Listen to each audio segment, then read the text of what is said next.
వర్ణన కందని పరిపూర్ణమైనని మహిమ స్వరూపమును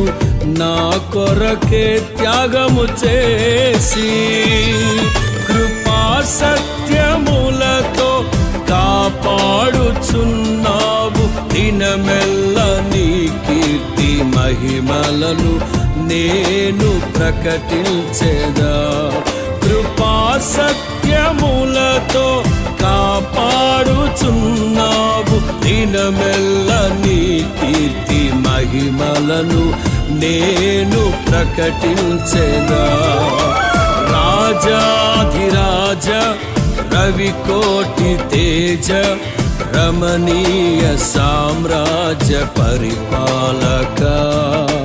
విడువని కృపణాలో స్థాపించెనే